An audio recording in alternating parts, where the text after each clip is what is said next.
अन्यथा हम यहाँ स्क्रीन स्क्रीन पर भी हम श्लोकों को दिखाएंगे, जैसा कि हम करते ही हैं। तो हम हर एक श्लोक को लेंगे और हर एक श्लोक पर चर्चा करेंगे। तो आपको हैरानी होगी कि इस अध्याय में अराउंड 65 67 65 के आसपास श्लोक हैं। और हमने 3 दिन के ये सेशंस रखे हैं, तो उस हिसाब से 20 22 श्लोक प्रतिदिन हमें लेने होंगे। तो तो इसलिए अधिक इधर उधर न जाते हुए हम डुबकी लगाते हैं। ओम अज्ञानतिमिरान्धस्य ज्ञानाञ्जनशलाकया चक्षुरुन्मिलितं येन तस्मै श्रीगुरवे नमः। श्रीचैतन्यमनोभीष्टं स्थापितं येन भूतले स्वयं रूपः कदा मह्यं ददाति स्वपदान्तिकम्। वन्देऽहं श्रीगुरोः श्रीयुतपदकमलं श्रीगुरून् वैष्णवांश्च श्रीरूपं साग्रजातं सहगण रघुनाथान्वितं तं सजीवम् साद्वैतं सावधूतं परिजनसहितं कृष्णचैतन्यदेवं श्रीराधाकृष्णपादान् सह गणललिता श्रीविशाखान्वितांश्च नमो विष्णुपादाय कृष्णप्रेष्ठाय भूतले श्रीमते भक्तिवेदान्त स्वामिन्निति नामिने नमस्ते सारस्वती देवी गौरवाणी प्रचारिणे निर्विशेष शून्यवादी पाश्चात्य देश तारिणे हे कृष्ण करुणा सिंधो नमो महावदान्याय कृष्ण प्रेम प्रदायते कृष्णाय कृष्ण चैतन्य नामने गौरत्विषे नमः। हे कृष्ण करुणा सिंधो दीनबंधो जगत्पते गोपेश गोपिका कांत राधा कांत नमोस्तुते। तप्त कांचन गौरांगी राधे वृंदावनेश्वरी वृषभानुसुते देवी प्रणमामि हरिप्रिये।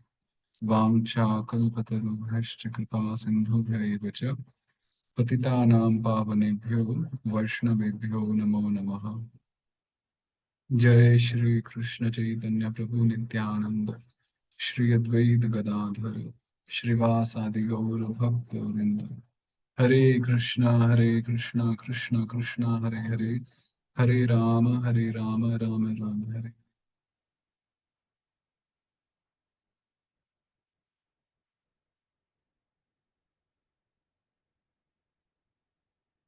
हरे कृष्णा। पुनः सभी भक्तों का हार्दिक स्वागत है। और आरंभ करने से पूर्व सभी भक्तों की कृपा की अपेक्षा रखते हुए या रखता हूँ, जिससे कि हम भगवत प्रीति हेतु भगवान की प्रसन्नता हेतु कुछ चर्चा करने का प्रयास हम करें। पुनः स्कंध 10 श्रीमद् भागवतम का और अध्याय 16 कालिया दमन लीला। तो हमारी पूरी चर्चा उस अध्याय पर ही आधारित रहेगी।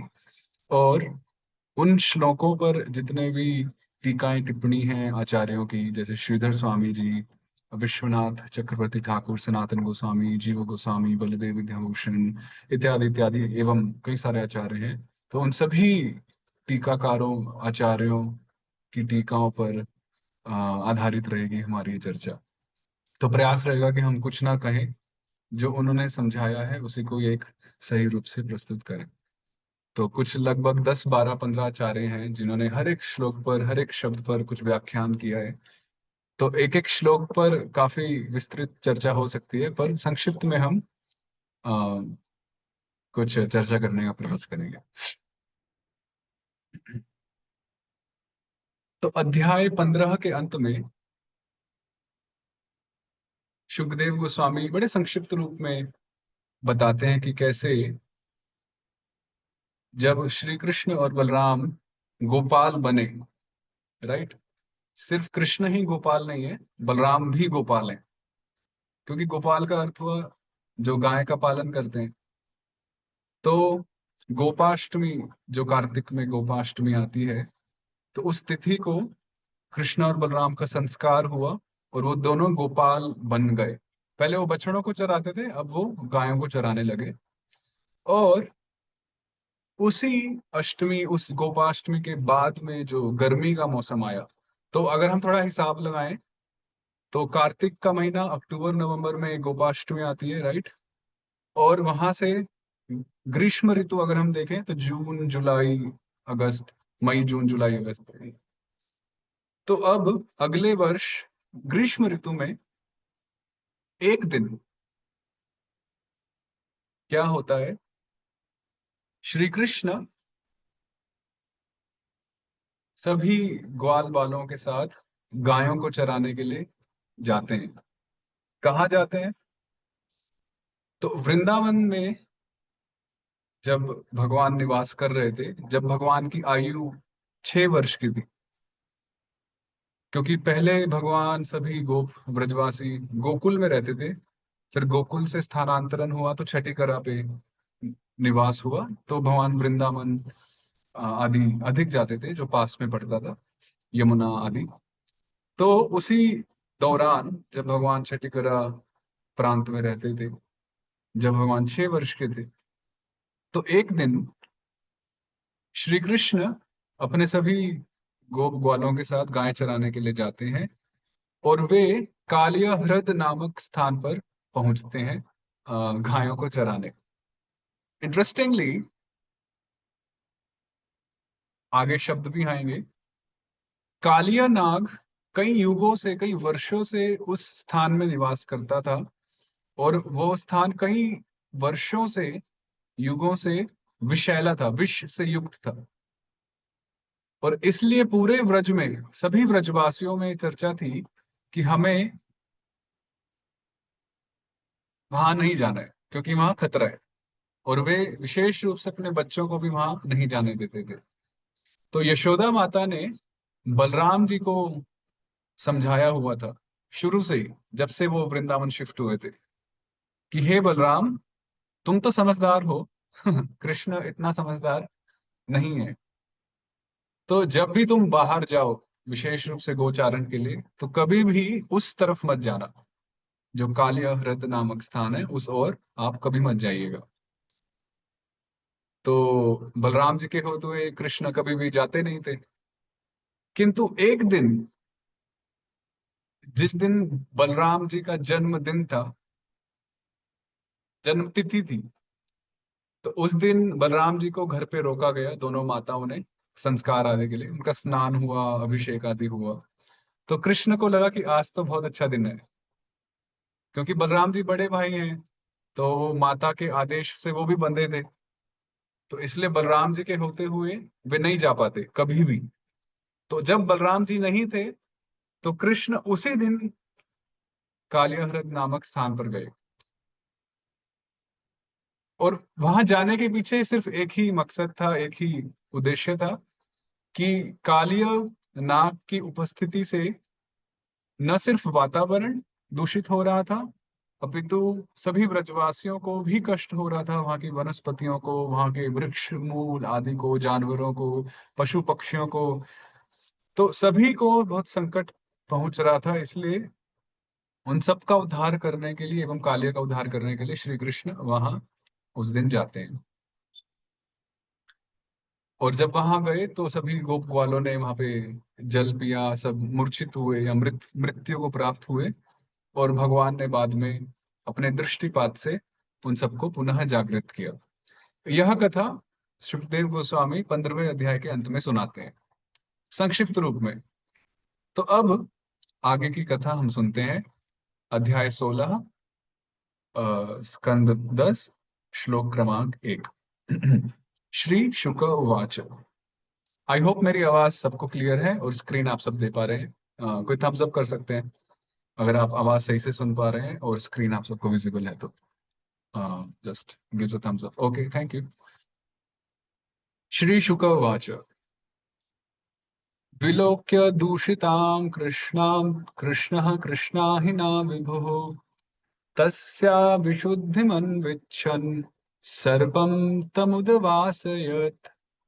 तो अब सुखदेव गोस्वामी कहते हैं, जब श्री कृष्ण कालिया ह्रद नामक स्थान पर आए, तो उन्होंने वहां क्या देखा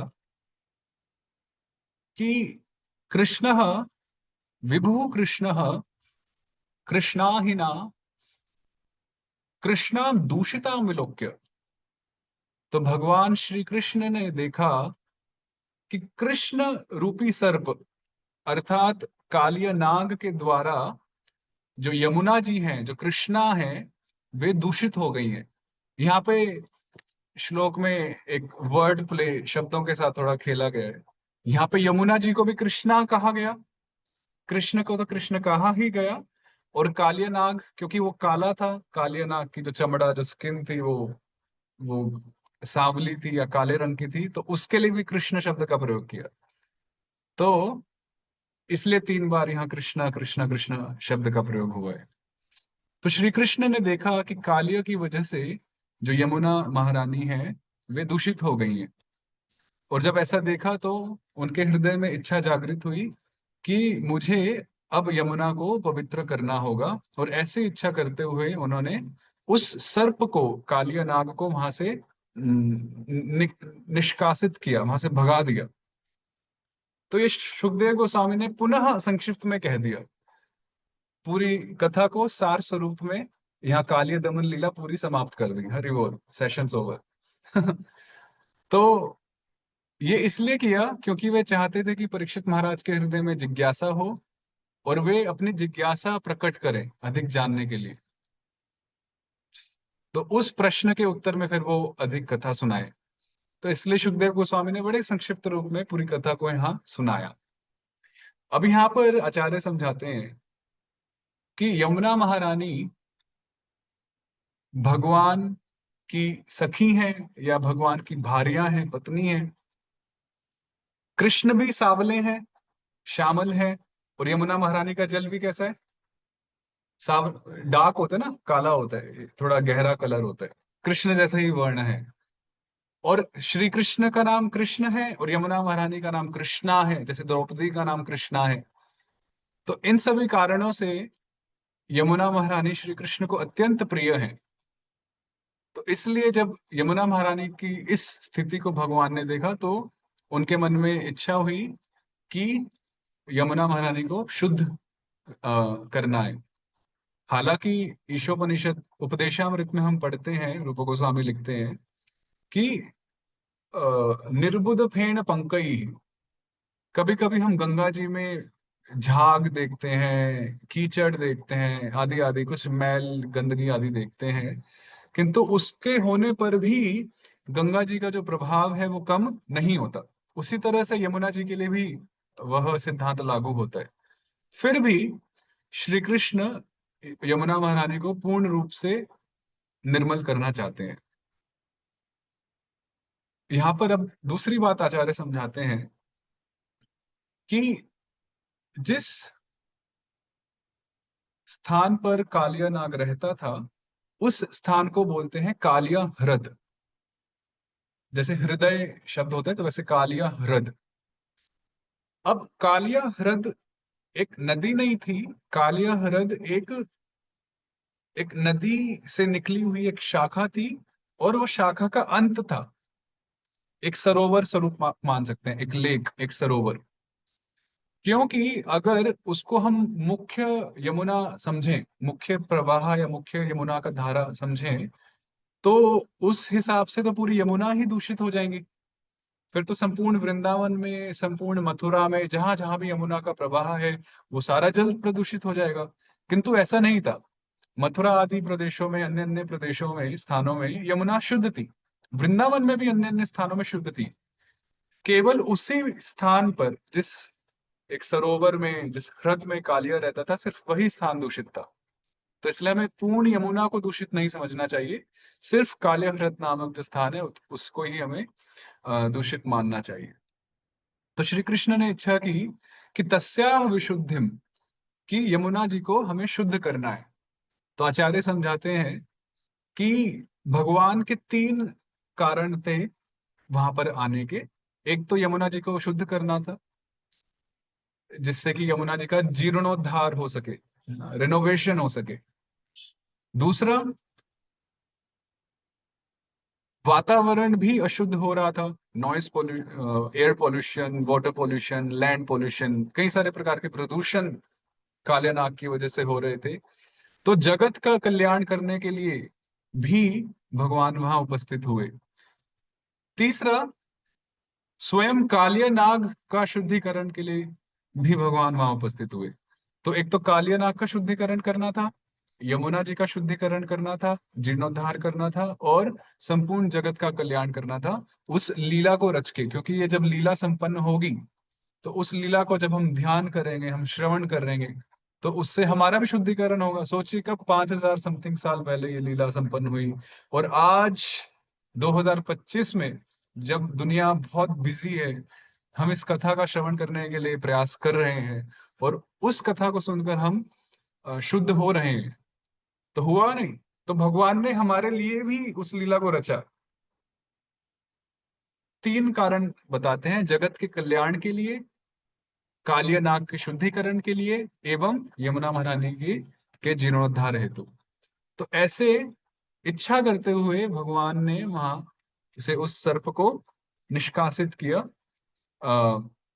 तो अब प्रश्न उठेगा कि कालियानाग वहां पर कर क्या रहा था उस कालिया ह्रद में।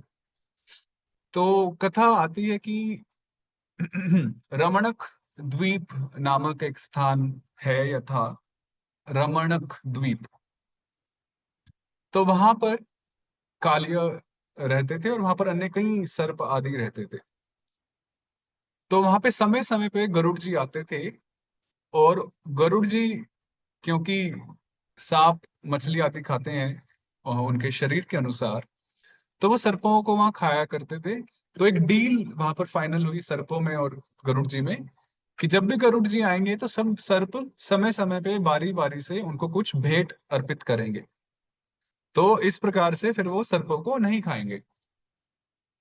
तो एक समय कालियानाग का की बारी थी भेंट अर्पित करने की, किंतु कालियानाग ने वो भेंट अर्पित नहीं की गरुड़ जी को। तो गरुड़ जी में और कालियानाग में युद्ध हुआ, और अंत में कालियानाग पराजित हुए।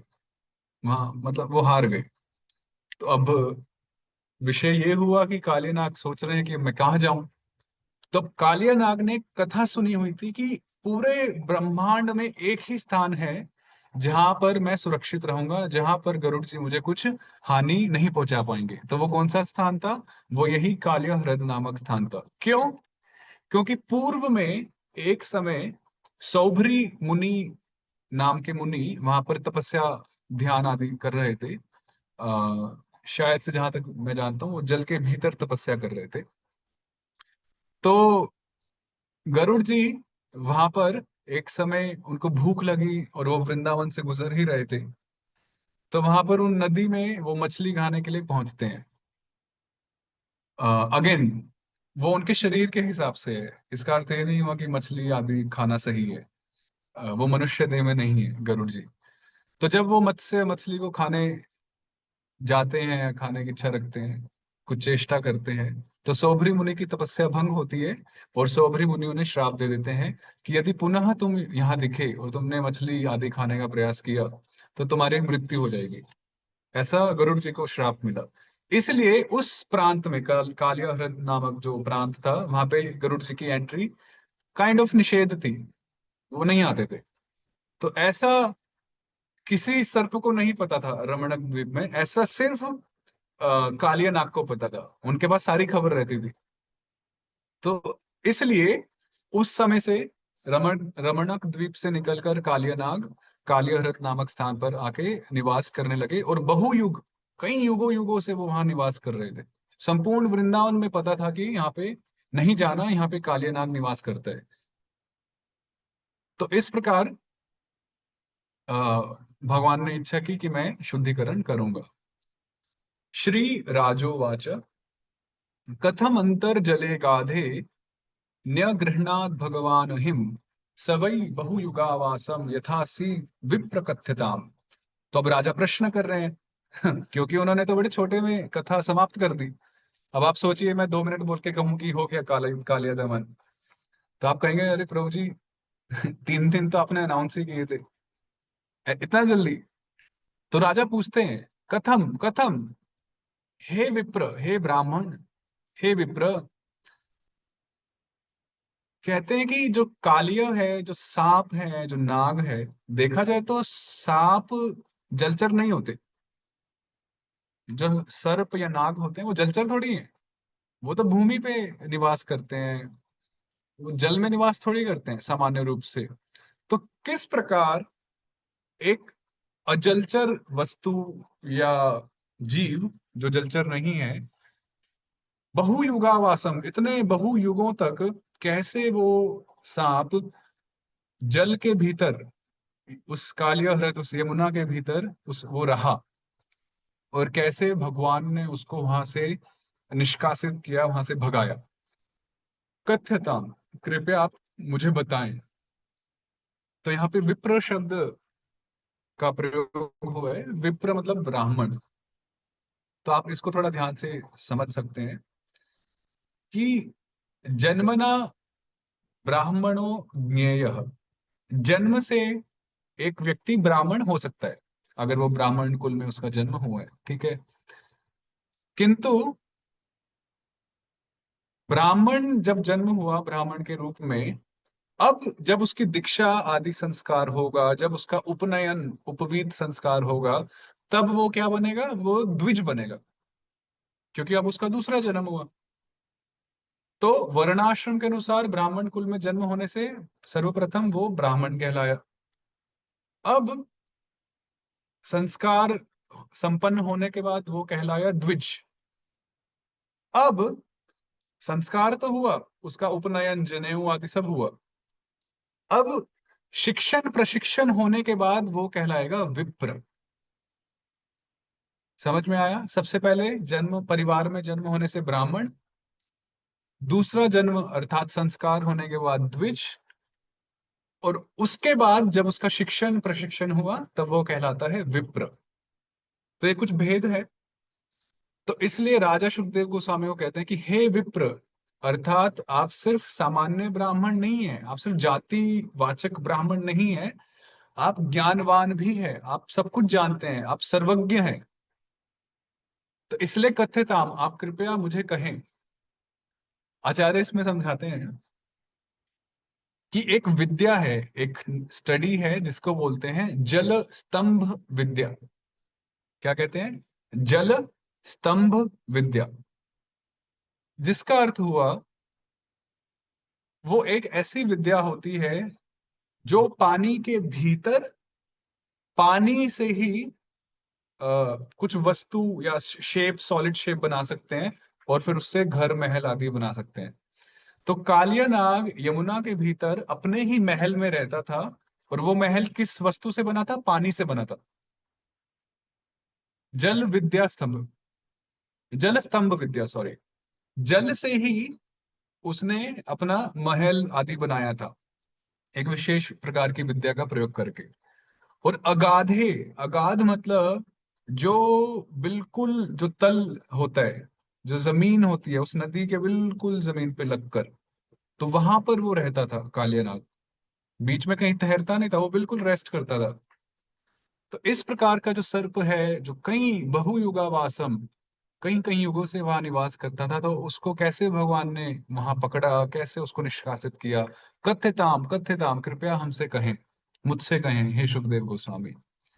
ब्रह्मन् भगवतस्तस्य भूम्नः स्वच्छन्दवर्तिनः गोपालोदारचरितं कस्तृप्येतामृतं जुषन्।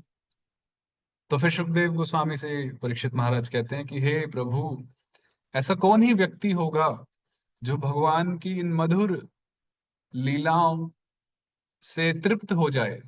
अर्थात कोई भी व्यक्ति जो भगवान की लीलाओं को श्रवण करता है, वो कभी भी तृप्त नहीं हो सकता, या ऐसा कह सकते हैं कि वो तृप्त होते हुए भी तृप्त नहीं होता। क्योंकि भागवत में तो कहा है, ययात्मा सुप्रसिद्धति ये नात्मा संप्रसिद्धति। तृप्ति तो होती है, किंतु तृप्ति नहीं भी होती, या यूं कहें तृप्ति होती है सुनकर, किंतु अगले ही क्षण और भूख लग जाती है। तो इस प्रकार कौन ऐसा व्यक्ति होगा जो भगवान के विषय में अधिक नहीं सुनना चाहेगा? अतः आप कृपया श्री भगवान की इस कालिया मर्दन लीला को मुझे सुनाएं, विस्तार से सुनाएं।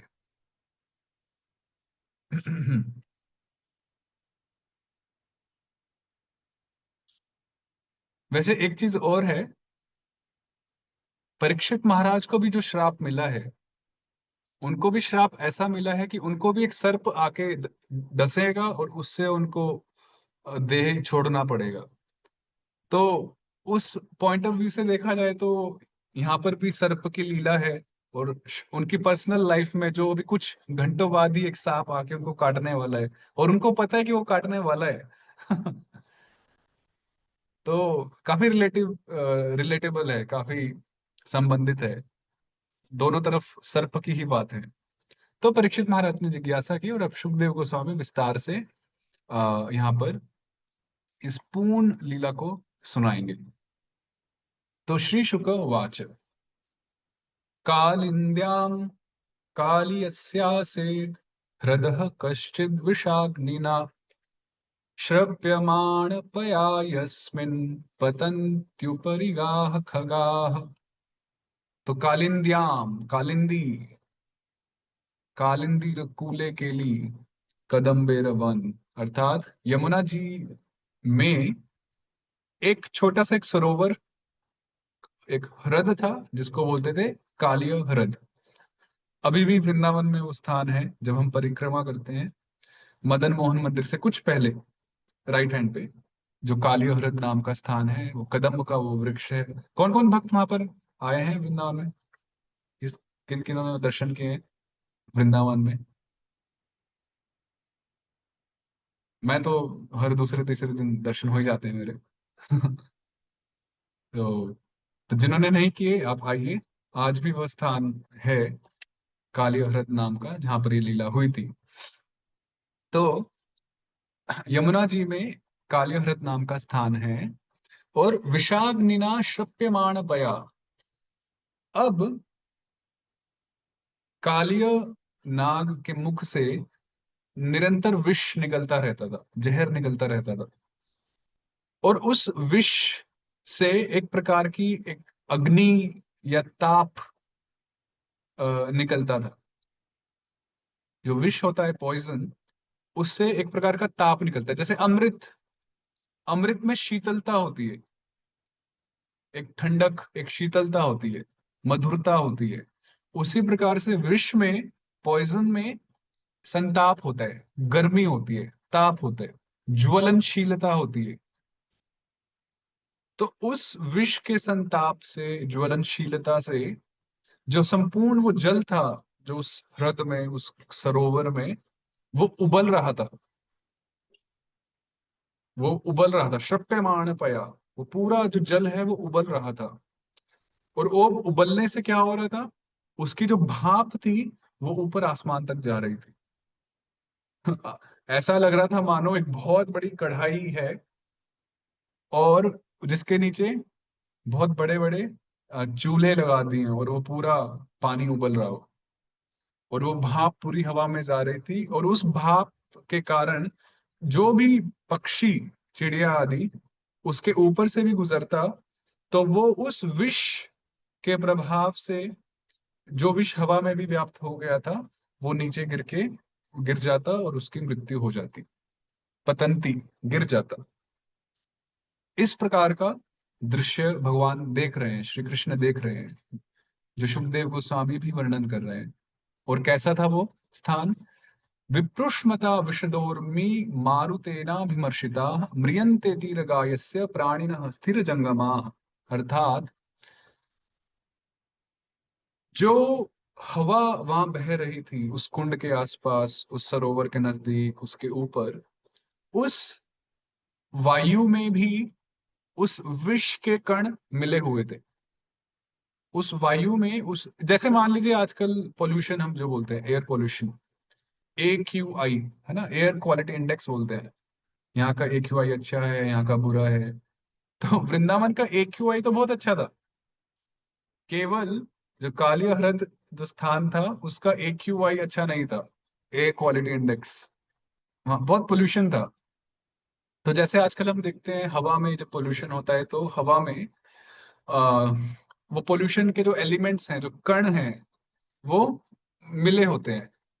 और उस वायु को अगर कोई श्वास ले, ब्रीद इन करे, तो उससे फिर वो बीमार पड़ जाता है व्यक्ति। इसी प्रकार कालिया नाग के मुख से जो विष निकल रहा था, उस विष से न केवल जल दूषित हुआ, वायु भी दूषित हुई, क्योंकि वायु में भी उस विष के कण व्याप्त थे सर्वत्र।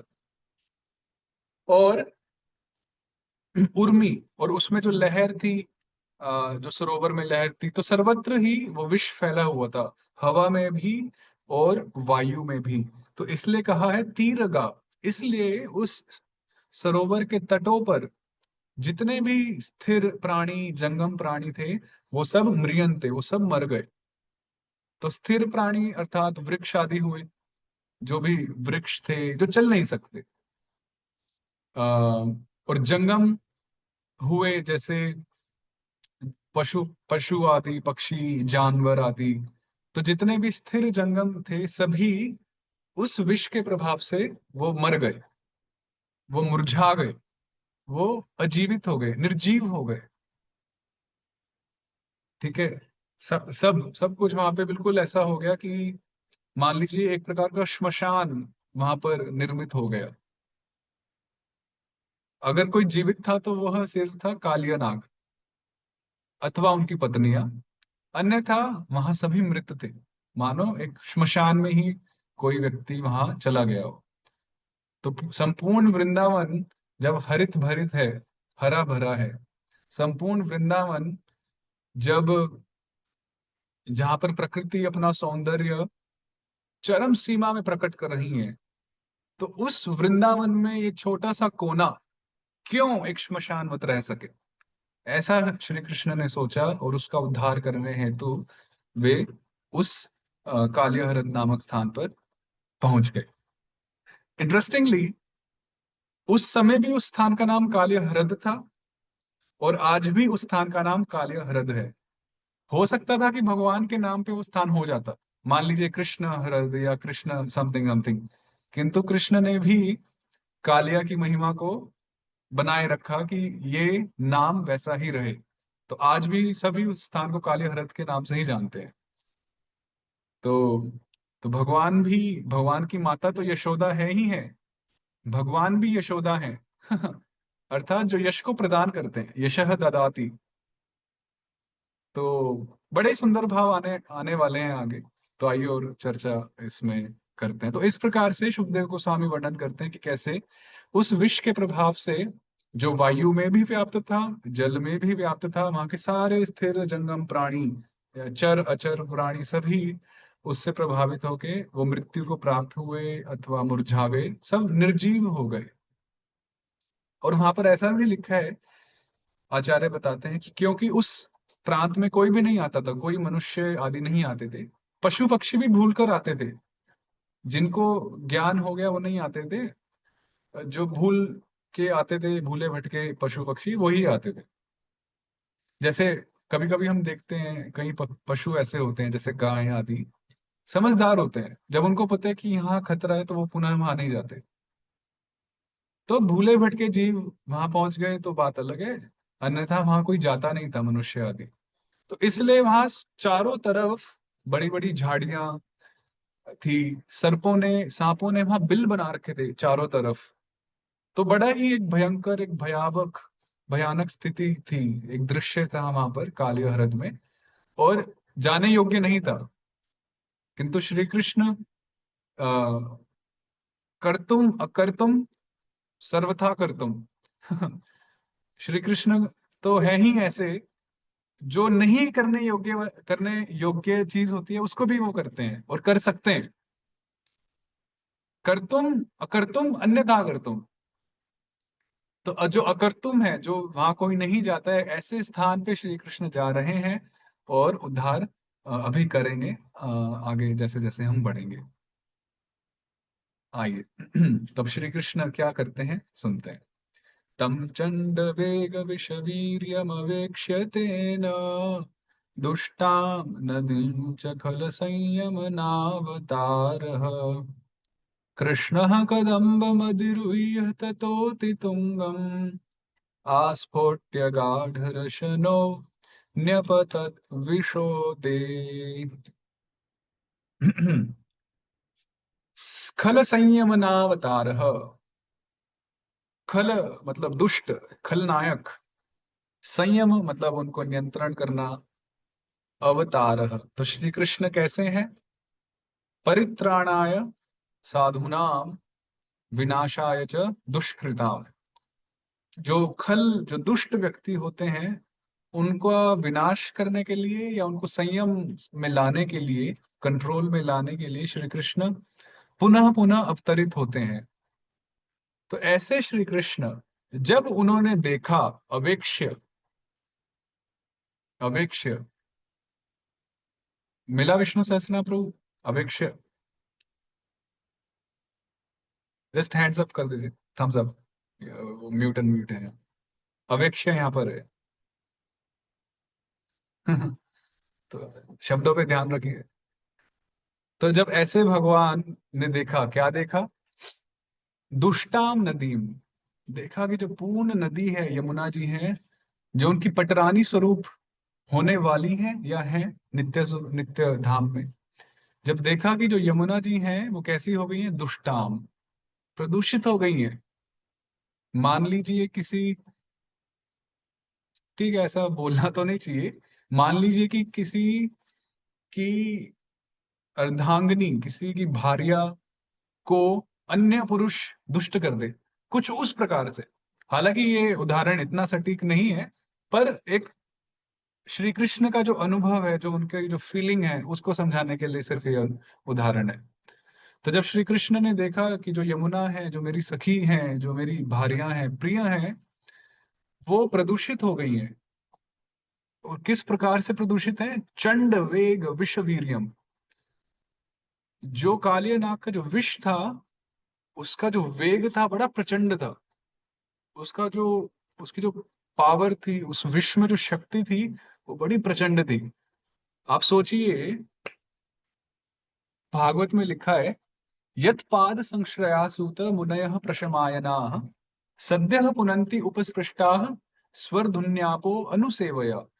कि गंगा जी का स्पर्श करना पड़ता है, स्नान करना पड़ता है, तभी ही व्यक्ति शुद्ध होता है। सिर्फ दर्शन मात्र से उतना लाभ नहीं है। तो स्पर्श करने से वो लाभ मिलता है शुद्धिकरण का। तो इसी प्रकार जब व्यक्ति मान लीजिए विष को छुए, तो वो प्रभावित होगा, या विष को पिए, या विष कैसे भी करके शरीर में जाए तो वो प्रभावित होगा। किंतु यहाँ पर कालियानाग के विष का प्रभाव इतना प्रबल था, चंड वेग विष वीर्यम, कि उसको सिर्फ दूर से हल्का सा अगर वो सूंघ भी लिया या हवा के माध्यम से एक कण भी भीतर चला गया, तो वहीं पर उस जीव की, उस प्राणी की मृत्यु निश्चित है। तो प्रचंड उसका जो वेग था, उसकी जो शक्ति थी उस विष की, बड़ी प्रचंड थी, बड़ी ताकतवान थी। तो जब भगवान ने देखा कि इतने प्रचंड वेग वाले विष से जो यमुना महारानी प्रदूषित हो चुकी हैं, तो श्री कृष्ण ने क्या किया? कदम्बम अधिरुह्य, कदम्ब वृक्ष, वहां पर एक कदम्ब वृक्ष था ऊंचा सा, अति तुंगम। तो उस ऊंचे से कदम्ब वृक्ष के सबसे टॉप, सबसे ऊंचे जो स्थान पर, ऊंची जो शाखा थी, वहां पर श्री कृष्ण चढ़ गए। कृष्णा गांव के बच्चे हैं, ग्वाल बाल हैं या ग्राम बाल हैं। ग्राम बैल है ना, ग्राम बैल, कोई आई थिंक एक साइंटिस्ट भी है। तो ग्वाल बाल या ग्राम बाल गांव के बच्चे हैं। तो पेड़ पे चढ़ना आदि आदि सब उनको आता है। सिटी के बच्चे नहीं है। तो श्री कृष्ण तुरंत, जब ऐसे उन्होंने देखा तो तुरंत एग्जीक्यूशन, कोई मीटिंग नहीं बुलाई।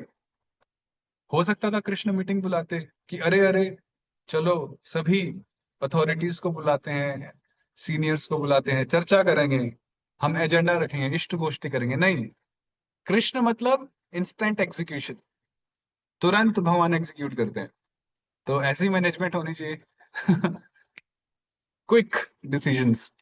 तो कृष्ण तुरंत चढ़े, जो नजदीक में एक हरा भरा कदम्ब वृक्ष था। अब आप सोचेंगे, अरे प्रभु, अभी तो चर्चा हुई कि सभी वृक्ष वनस्पति सब सूख गए, मर गए, मुरझा गए, तो आपने हरा भरा कदम क्यों बोला? इसके पीछे भी कथा है। तो आचार्य दो रीजन बताते हैं कि वो जो कदम्ब का वृक्ष था वो क्यों नहीं मुरझाया। एक कारण तो है कि क्योंकि आने वाले समय में, भविष्य में, कृष्ण अपने चरणों का स्पर्श उस पर करने वाले थे, इसलिए वो हरा भरा रह गया। सोचिए, भविष्य में हमने पढ़ा था ना विष्णु सहस्त्रनाम, भाविनी भूतवद उपचारः। जो चीज होने वाली है उसको हम पहले ही, उसका इफेक्ट, उसका असर हम पहले ही मान लें।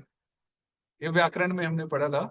तो कृष्ण भविष्य में चरण रखने वाले हैं, तो चरण रखेंगे तो वो तो अमृत स्वरूप है, और जो अमृत स्वरूप को पान करता है वो कभी मरता नहीं है, मुरझाता नहीं है। तो उस भविष्य में होने वाले स्पर्श का जो फल है, जो असर है, वो पूर्व में, वर्तमान में दिख गया। ये तो हुआ एक कारण कि क्यों वृक्ष मुरझाया नहीं। दूसरा कारण है कि एक समय गरुड़ जी स्वर्ग से अमृत ला रहे थे। अब वो अमृत क्यों ला रहे थे उसके पीछे भी कथा है। कोई प्रश्न उत्तर में पूछेगा तो तब बताएंगे, अभी नहीं बताऊंगा। तो गरुड़ जी एक समय स्वर्ग से इंद्र आदि देवताओं से लड़ाई करके आए और अमृत लेके आए। और बीच में जब वो ला ही रहे थे तो उनको थोड़ी भूख प्यास लगी, और तो वो वृंदावन आए। और वृंदावन में उन्होंने वो कलश अमृत का उसी वृक्ष पर रखा, कदम्ब के उसी वृक्ष पर। और उस कलश से कुछ बूंदे अमृत की उस वृक्ष पर गिर गई, जिसके फलस्वरूप वो जो वृक्ष है अमृतत्व को प्राप्त हुआ। इसलिए वो वृक्ष बच गया, बाकी सब मुरझा गया आसपास। तो तो इस प्रकार वो कदम कैसा रहा, वो हरा भरा ही रहा। तो ये दो कारण आचार्य बताते हैं। तो ऐसे कदम के ऊपर सबसे ऊंची शाखा पे श्री कृष्ण चढ़े। अच्छा, ये जो लीला है, आपको पता है कौन से समय में हुई?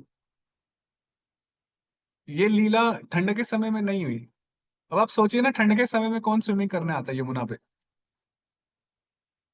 तो भगवान जब अपने घर से निकले थे सुबह गोचारण करने के लिए, तो उन्होंने पहले से ही माइंड बनाया था कि आज तो हम जल क्रीड़ा करेंगे, स्विमिंग करेंगे, जल में खेलेंगे। क्यों? गर्मी है तभी तो खेलेंगे। तो ये ग्रीष्म ऋतु की लीला है, गर्मियों की लीला है। और मैंने बताया कि ये बलराम जी का जन्मदिन है। तो बलराम जी का जन्मदिन अगस्त के महीने में आता है। जनरली बलराम जयंती जो है अगस्त के महीने में रहती है, जुलाई एंड या अगस्त में। तो जुलाई अगस्त में तो गर्मी ही रहती है। तो इसलिए भगवान वहां पर आए। और आचार्य बड़ा सुंदर बताते हैं कि भगवान इसलिए उस दिन अपने घर से बड़े सिंपल पोशाक पहन के निकले थे, ज्यादा अलंकार भी धारण नहीं किए थे, क्योंकि उन्होंने पहले से माइंड बनाया था कि आज तो जल क्रीड़ा करनी है।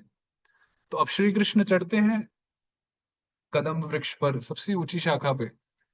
और एंड ही इज रेडी।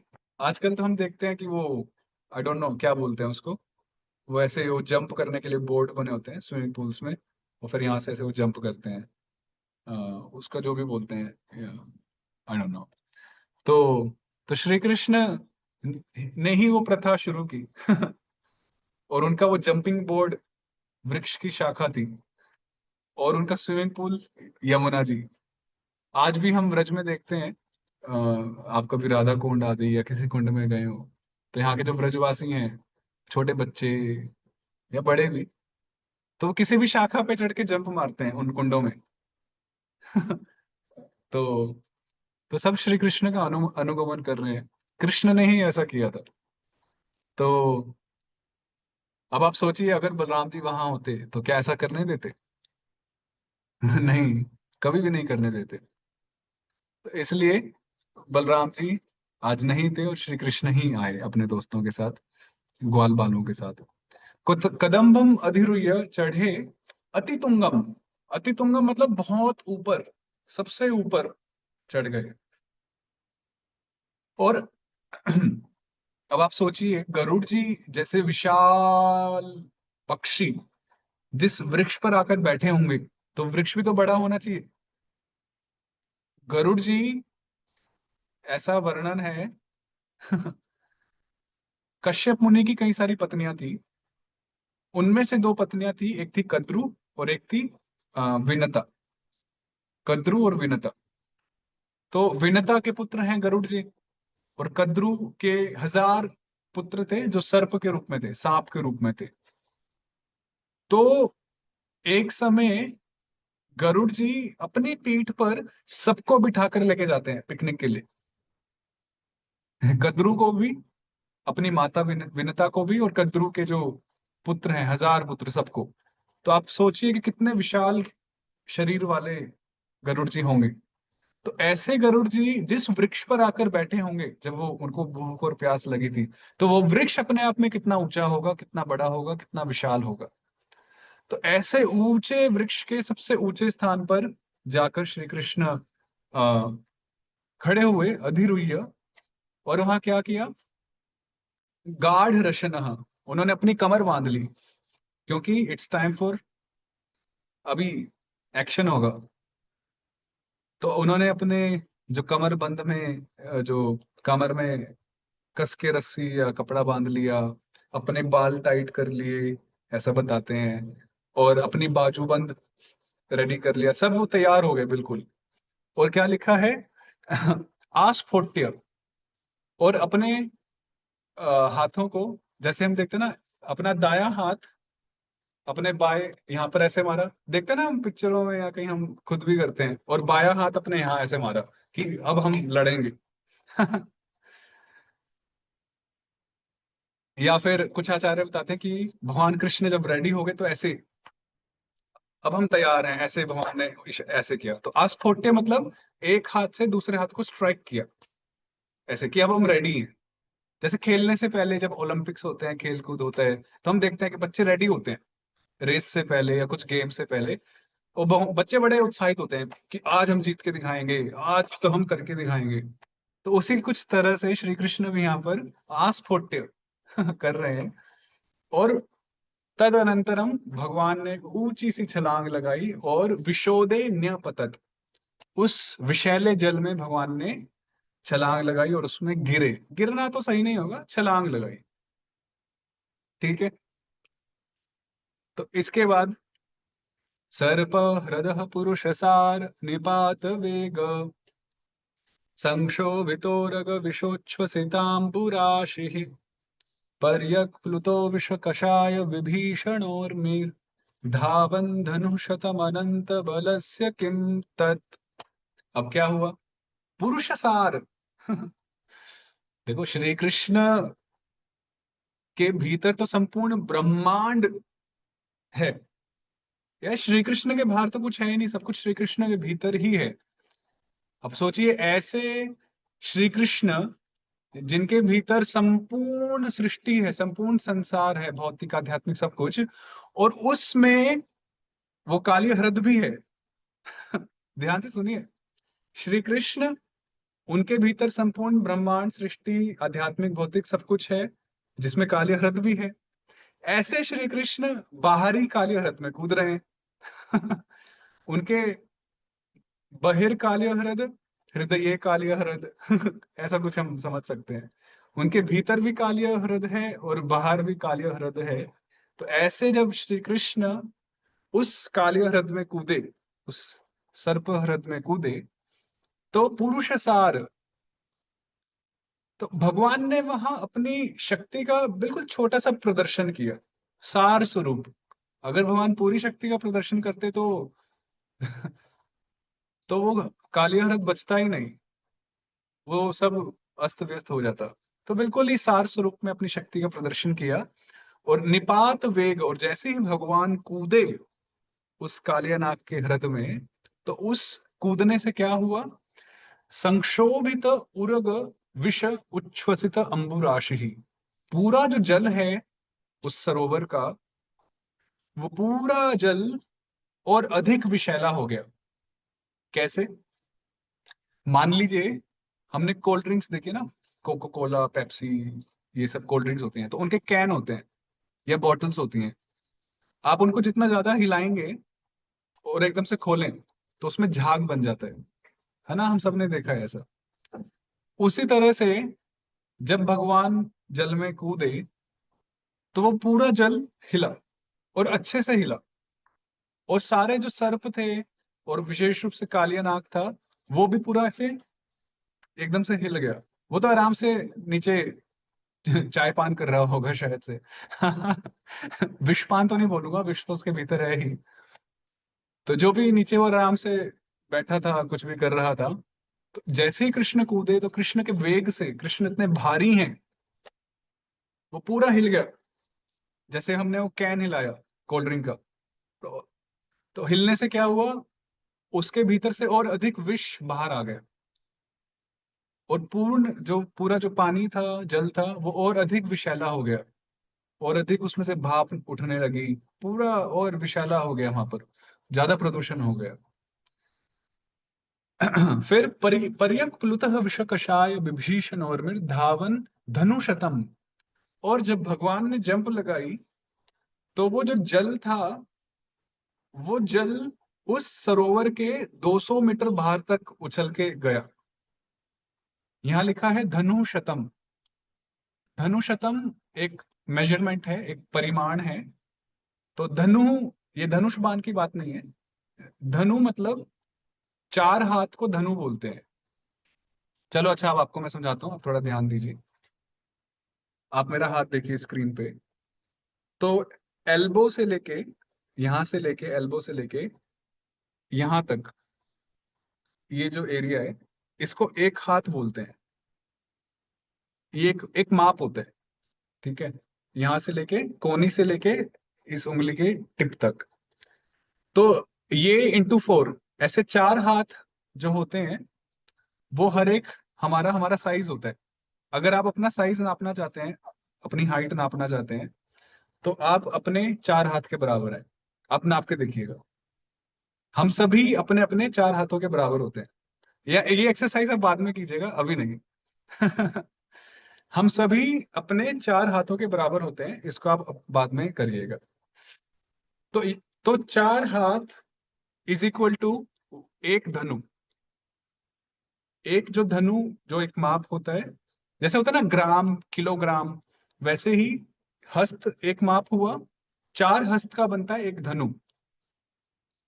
ऐसे 100 धनु दूर तक वो लहरें गईं। वो पानी उछला जब श्री कृष्ण ने जंप लगाई।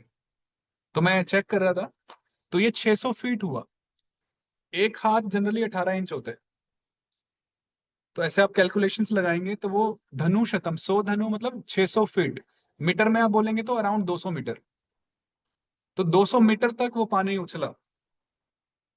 जो और वो पानी उछलने से क्या हुआ, और जो दूर दूर तक जो पेड़ पौधे जो थोड़े बचे हुए थे, वो सब भी वहां मर गए, मुरझा गए, क्योंकि वो पानी ज्यादा विषैला हो गया था। तो जो व्यक्ति, जो जो भगवान आ, संपूर्ण सृष्टि को अपने भीतर, जिनके भीतर रहती है, उनके लिए कोई बड़े आश्चर्य की बात नहीं है कि पानी इतना उछला और ये सब। अनंत बलस्य किम तत्। उनके भीतर तो अनंत बल है। वे चाहते तो वे पूरे पानी को ही सोख लेते, या वे चाहते तो कुछ और भी हो सकता था। तो ये भगवान के लिए कुछ ज्यादा आश्चर्यचकित वाली बात नहीं है।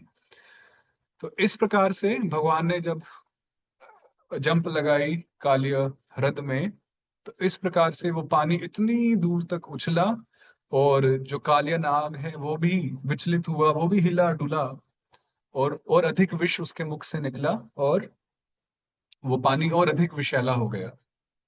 आप इसको विजुलाइज करते रहिए, थोड़ा चिंतन में लाइए कि हाँ, कैसा कैसा सीन चल रहा है। फिर तस्य हृदय विहरतो भुजदंड घूर्ण वार्घोषमङ्गबरवारण विक्रमस्य आश्रित्य तत् स्वसदनाभिभवं निरीक्ष्य चक्षुश्रवासमसरत्तदमृश्यमाणः। तब श्री कृष्ण क्या कर रहे हैं? देखो, कृष्ण के लिए तो वो क्रीड़ा स्थान है। कृष्ण तो क्रीड़ा क्रीड़ा करते हुए ही वो उसका वध करने वाले हैं। वध तो नहीं कहेंगे, उस उसको समझाना चाहते हैं। तो भगवान तो वह विहार कर रहे हैं, विहरतः। तो श्री कृष्ण क्या कर रहे हैं? विहार कर रहे हैं। और भुज दंड घूरना, और हम स्विमिंग करते हैं तो ऐसे अपने दोनों हाथ हिलाते हैं ना। तो भगवान भी अपने जो अपनी भुजाएं हैं उनको ऐसे मूव कर रहे हैं, स्विमिंग कर रहे हैं। और स्विमिंग बेसिकली वो स्विमिंग करने आए हैं, तो स्विमिंग ही कर रहे हैं वहां पे उस काले हृद में। और उससे क्या हो रहा है, हम जब स्विमिंग करते हैं, किन किन भक्तों ने स्विमिंग की है कभी भी अपने जीवन में? अंडर वाटर थोड़ा सा ट्राई किया हो कभी? जैसे अंडर वाटर एक्सरसाइज, ऐसे पानी के नीचे। तो जब आप पानी के नीचे ऐसे हाथ हिलाते हैं, तो एक एक बड़ी ही सूक्ष्म आवाज होती है ना, एक एक बड़ी एक सूक्ष्म प्रकार की एक ध्वनि निर्मित होती है, जनरेट होती है। तो जब भगवान भीतर डुबकी लगाई और भीतर ही भीतर भगवान ऐसे जल खींच रहे हैं, हाथ चला रहे हैं, तो वार घोषम, उस पानी में घोष, एक ध्वनि हो रही है। और वो ध्वनि जब कालिया नाग ने सुनी, आश्रुत्य। अब कहेंगे अरे प्रभु जी रुको रुको, सांपों के तो कान ही नहीं होते। सुनेगा कैसे? बात है या नहीं? सांपों के तो कान ही नहीं है। तो ये सुखदेव गोस्वामी कैसे कह रहे हैं कि आश्रित्य, सुना कैसे? तो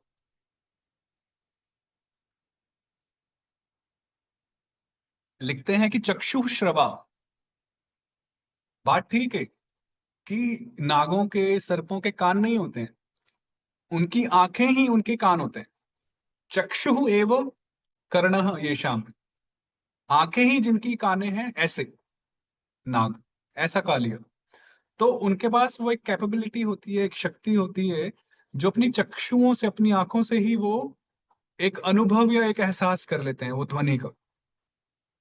तो कालिया ने भी वैसे ही अनुभव किया कि उनको लगा कि अब मेरे राज्य में किसी ने रेड मारी है। कह सकते हैं कि कोई तो घुसपैठिया मेरे राज्य में आया है। उनको पहले लगा कालिया को कि शायद से ये कोई हाथी होगा, क्योंकि जिस प्रकार से पानी उछला, कालिया भी हिल गया, एक स्प्लैश हुआ। तो वरवारण, ऐसा लगा कि कोई, कि गजेंद्र है, कोई हाथी है, कोई बहुत महान हाथी है। किंतु ये तो वरवारण विक्रमस्य, ये तो हाथियों के भी राजा, या जो जिनकी शक्ति ऐरावत जैसे शक्ति को भी मात दे, ये तो उनके भी बाप हैं कहें तो। ये तो ऐसे श्री कृष्ण उसमें कूदे थे। तो कालिया नाग ने जब वो ध्वनि सुनी, जो कृष्ण के स्विमिंग की, वो पानी के चलने की, क्योंकि सर्प बहुत सेंसिटिव होते हैं, वो बहुत छोटी छोटी डिटेल्स को वो पकड़ लेते हैं, अगर हम थोड़ा अनुभव करें तो, देखें उन्हें। तो जब ऐसे उन्होंने अनुभव किया, देखा, तो क्या हुआ, तत् स्वसदन अभिभवम निरीक्ष्य, अब उनको लगा कि अब मेरे भवन पे, मेरे साम्राज्य पर कोई विजय प्राप्त करना चाहता है। उनको ऐसा लगा कालिया को। और ऐसा जब उनको लगा, शंका हुई, तो उनको बहुत क्रोध हुआ, अमृष्यमाण, वो बहुत क्रोधित हुआ कालिया। और वहां पर वो उपस्थित हुआ, वो कृष्ण के समक्ष आ गया अपनी पूरी मंडली के साथ, जो भी उनकी मंडली थी, सरपेंट्स की, नागों की या सांपों की। तो यहाँ पर एक बड़ी सुंदर बात मैं विचार कर रहा था कि कालिया नाग ने अपनी आंखों से सुना, किंतु भक्ति जगत में हम अपने कानों से देखते हैं। है ना? कालिया ने तो अपनी आंखों से श्रवण किया उस ध्वनि को, किंतु भक्ति जगत में शब्द प्रमाण के द्वारा, साधु संतों से हम कानों के द्वारा दर्शन करते हैं। उल्टा है। तो तो संभव है, जब उस जीव में ये क्षमता है, तो हम में क्यों नहीं? हम अपने कानों के द्वारा देख सकते हैं, वो देखते ही हैं।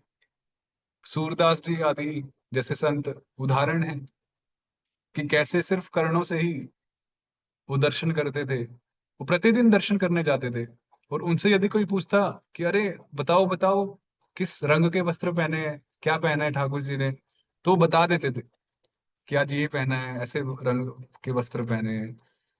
तो ये सिर्फ बोलने की बात ही नहीं है, वास्तविकता में ही वो सिर्फ कानों से या हृदय से।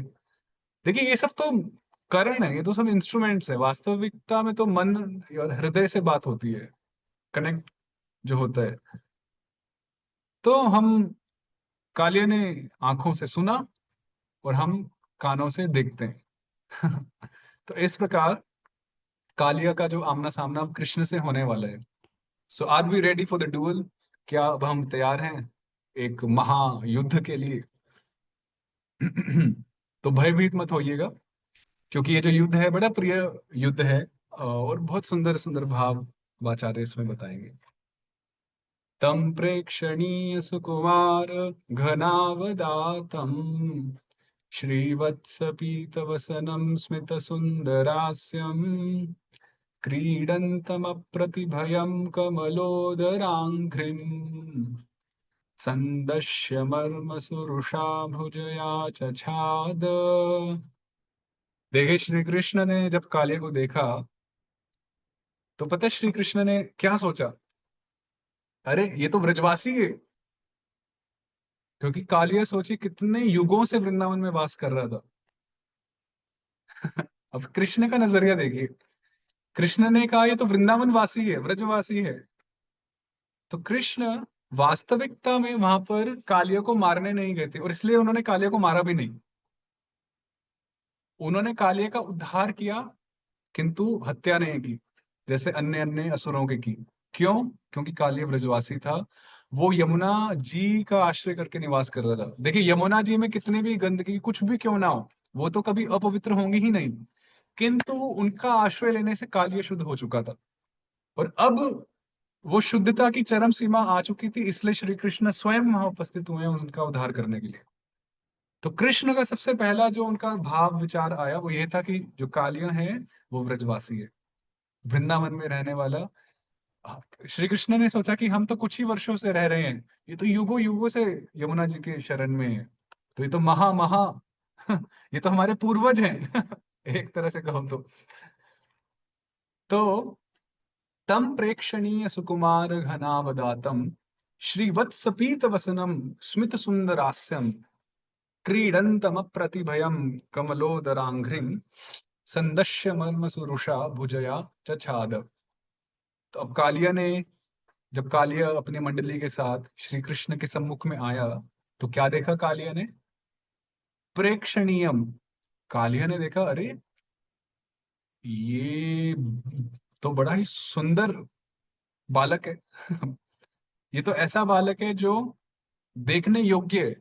प्रेक्षणीयम, जो बहुत मधुर है, बहुत सुंदर है। इसको जितना देखो उतना कम है। तो जब एक होता है ना कि कोई एक ऐसा कोई व्यक्ति मिल जाए हमें, जो हमें देखने में बहुत ज्यादा सुंदर लग रहा हो, जिससे हमारी आंखें ही नहीं हट रही हो, कि बार बार देखते रहें, और देखने से भी अगर मन ना भरे, तो अगला स्टेप होता है कि हम उसका आलिंगन कर लें और अपना दिल भर लें कि आ हा। तो वैसा ही कुछ भाव आचार्य समझाते हैं कि जब कालिया श्री कृष्ण को देख रहा था, तो उसका मन भरा नहीं कृष्ण की सुंदरता से। तो उसने अल्टीमेटली क्या किया? कृष्ण को आलिंगन किया। हालांकि वो बांधा उसने कृष्ण को पकड़ने के लिए, किंतु एक आचार्य समझाते हैं कि वो वास्तव में वो आलिंगन दिया। कि सिर्फ देखने से नहीं हो रहा है, दर्शन न अलम आलिंगन है ना, कि हम आलिंगन देंगे आपको। और सिर्फ आलिंगन से भी बात नहीं बनी, आलिंगन से भी मन नहीं भरा, तो क्या? संदश्य, फिर चुंबन किया भगवान के अंगों पे। अर्थात उन्होंने तो डसा, पर आचार्य समझाते हैं वास्तव में वो चुंबन था जो कालियानाग कृष्ण को प्रदान कर रहा था। तो दोनों ही अर्थ आचार्यों ने समझाए हैं अपनी टीकाओं में, कि जो श्री कृष्ण है प्रेक्षणीयम और सुकुमार, बड़े कोमल सुस्निग्ध बालक है। उनकी जो त्वचा है, नेत्र आदि सब कुछ है, बड़े सुकुमार है, बड़े ही 6 साल के बालक कितने क्यूट होते हैं ना। क्यूट। तो वैसे ही 6 साल के श्री कृष्ण बड़े क्यूट लग रहे हैं, ऐसा लग रहा है कि बार बार हम देखते ही रहें। और उनकी जो कांति है वो बादल के समान सांवले हैं श्री कृष्ण। अब आप सोचिए, यमुना जी का जल भी सांवला, काला, थोड़ा डार्क, और उसमें श्री कृष्ण भी काले, थोड़े सांवले। तो सांवले में सांवला कैसा लग रहा होगा? थोड़ा अगर हम विजुलाइज करें, पानी भी थोड़ा डार्क होता है और श्री कृष्ण भी डार्क हैं, तो श्री कृष्ण तो ज्यादा डार्क लग रहे होंगे ना पानी के भीतर। तो ऐसे श्री कृष्ण को कालिया नाग ने देखा, जो श्रीवत्स पीत वसनम, जो जिनके छाती पर श्रीवत्स का चिन्ह है, और जिन्होंने पीले वस्त्र पीतांबर धारण किया है। तो पीतांबर में एक तो नीचे धोती स्वरूप होती है, और एक ऊपर उत्तरी होती है, जो ऐसे लटक रही होती है, उत्तरी। तो आचार्य बताते हैं कि जब भगवान ने कदम्ब के वृक्ष से ऐसे जंप लगाई, छलांग लगाई, और अ, यमुना में प्रवेश किया, तो उनकी उत्तरी हिली नहीं, उनकी उत्तरी वैसे की वैसे ही रही। और ऐसे ही भगवान का दर्शन कालिया ने किया, पीत वसनम और स्मित सुंदर हास्यम। हा हा हा।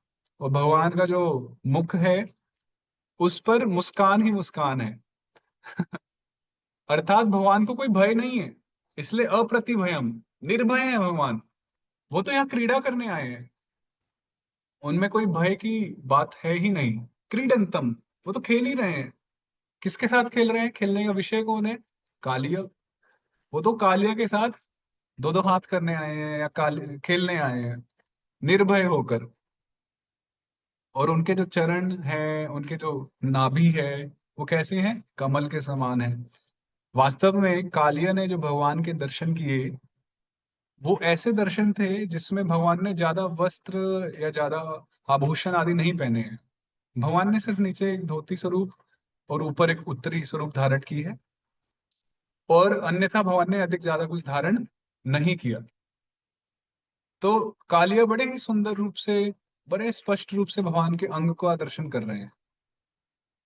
तो अब कालिया ने क्या किया, अपने शरीर से, अपनी भुजा से आ, कृष्ण को बांधने की चेष्टा की, और उनको स्थान स्थान पर, मर्मसु, स्थान स्थान पर, अलग अलग स्थानों पर, अंगों पर उनको डसा, उनको काटा।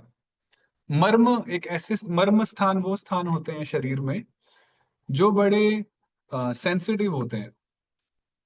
अर्थात जहां पर थोड़ी सी भी अगर चोट लग जाए, तो बड़ी क्षति या बड़ी हानि हो सकती है, मृत्यु भी हो सकती है। तो कालिया ने जानबूझकर, देख देख कर श्री कृष्ण के ऐसे ऐसे स्थानों पर डसने का प्रयास किया, उनको काटने का प्रयास किया। और इसका दूसरा पक्ष मैं समझा ही चुका हूँ। जो आचार्य बताते हैं कि कालिया को कृष्ण इतने पसंद आए, इतने पसंद आए, क्योंकि देखिए, जो यमुना जी में इतने वर्षों से वास कर रहा है, क्या उसका चित्त का शुद्धिकरण नहीं होगा? हम जब वृंदावन आते हैं तो ओम केशवाय नमः, ओम नारायणाय नमः, ओम माधवाय नमः करके हम आचमन करते हैं यमुना जी का, और हम शुद्ध हो जाते हैं, ऐसा शास्त्र बताते हैं। तो जब दो चार बूंदे सिप करने से, आचमन करने से जब शुद्धिकरण का विधान है, तो जो इतने वर्षों तक यमुना जी में रह रहे हैं, तो क्या उनका शुद्धिकरण नहीं होगा? होगा ही। तो इसलिए जैसे ही उन्होंने कृष्ण को देखा, तो वो कृष्ण की सुंदरता से इतने प्रभावित हुए, इतने उन्मत्त हो गए, आसक्त हो गए, कि उन्होंने कृष्ण को आलिंगन दिया। और आलिंगन देने से भी बात नहीं बनी, तो उन्होंने कृष्ण को अलग अलग स्थानों पे चुंबन दिया। उनके होठों पे चुंबन दिया, उनके वक्षस्थल पे चुंबन दिया, आदि आदि अलग अलग स्थानों पे चुंबन दिया। और इसलिए आचार्य बताते हैं कि जब कालिया ऐसा कर ही रहा था, तो भगवान स्मित सुंदर हास्यम, जैसे ही कालिया एक स्थान पे चुंबन देता या डसता, तो श्री कृष्ण और हंसते। जैसे दूसरे स्थान पे चुंबन देता या डसता, श्री कृष्ण और अधिक हंसते।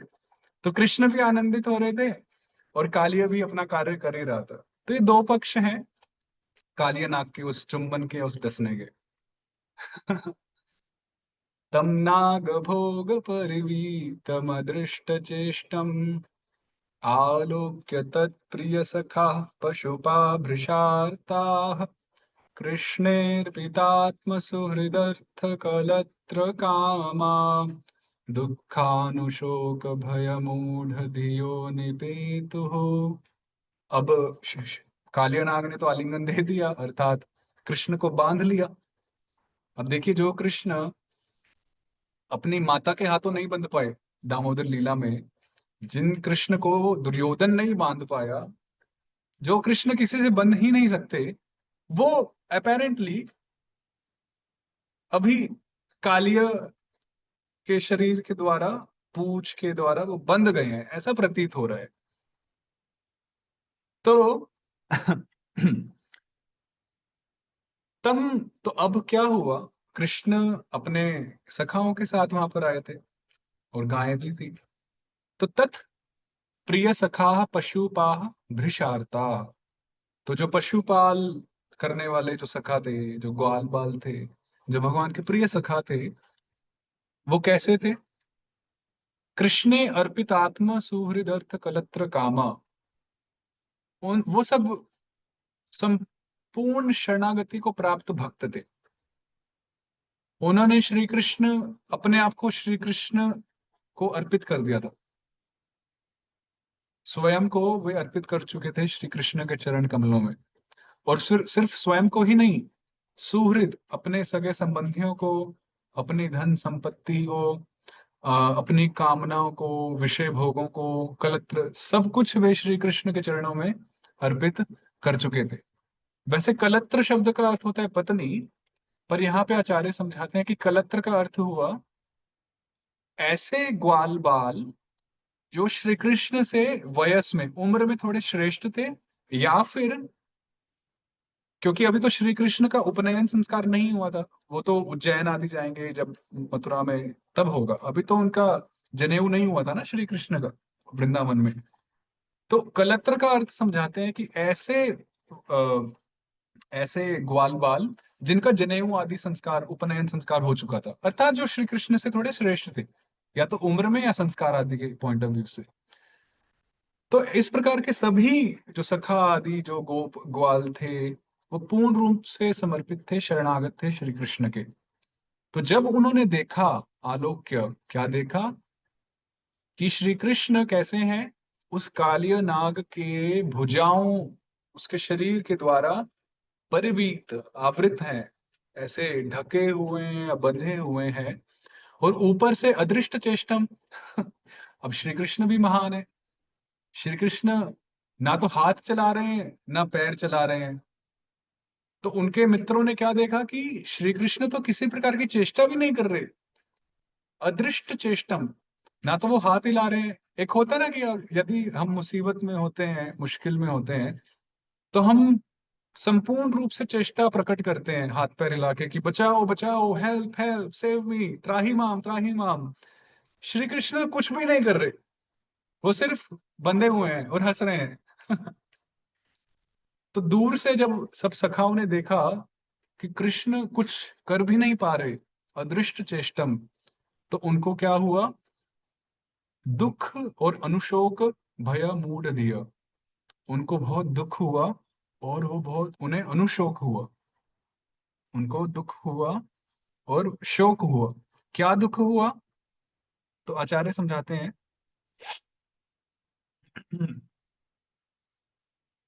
कि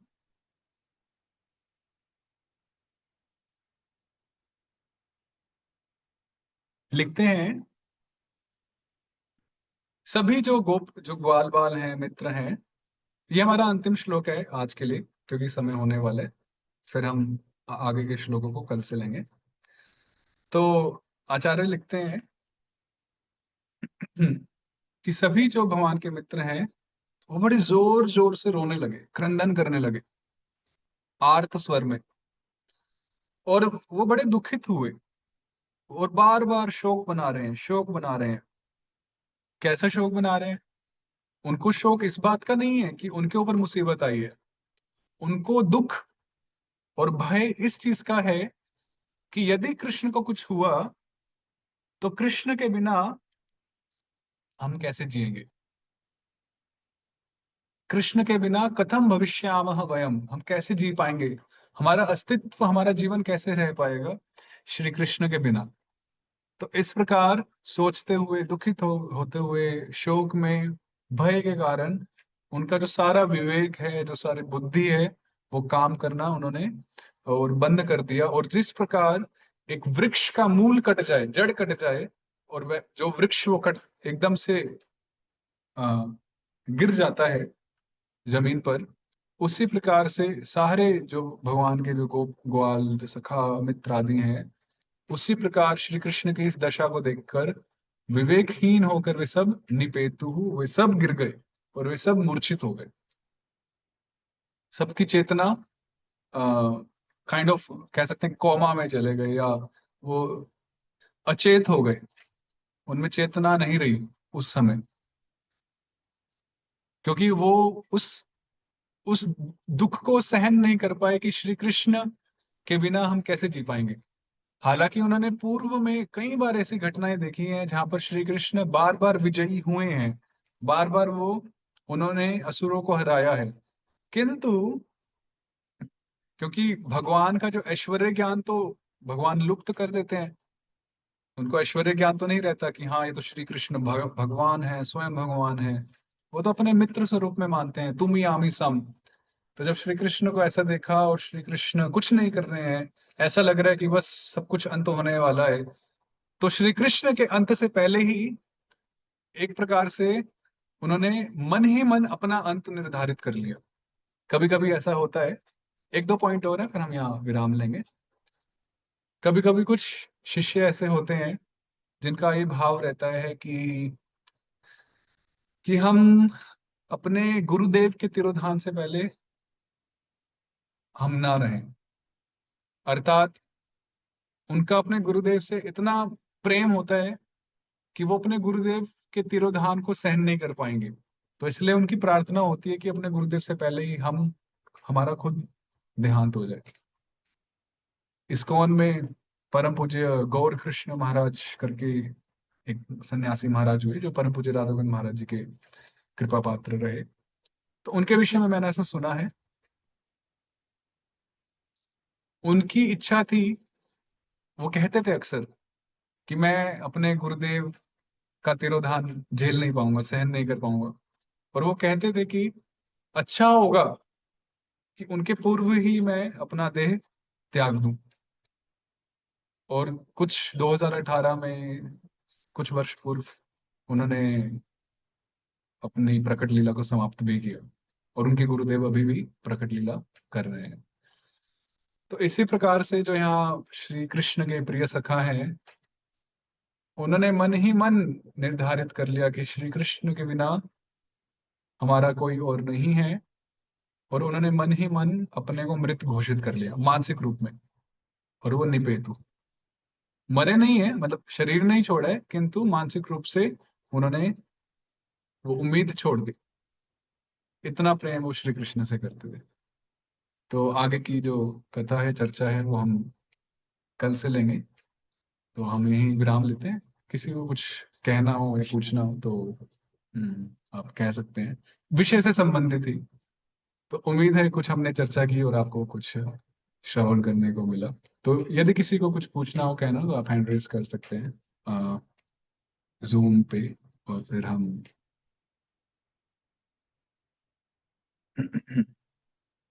तो 7:30 से 9 का ही समय दिया था, तो हम समय ज्यादा तो नहीं रखेंगे, उसी समय पे चलेंगे। तो यदि किसी भक्त को कुछ कहना हो या पूछना हो तो आप कह सकते हैं, अदरवाइज हम यही विराम लेते हैं।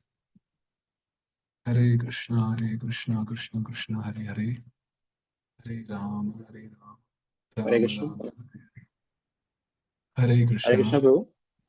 हरे कृष्णा। सुनिधि माता जी का कुछ क्वेश्चन है। जी, माता जी आप खुद को अनम्यूट कीजिए और आप क्वेश्चन पूछिए।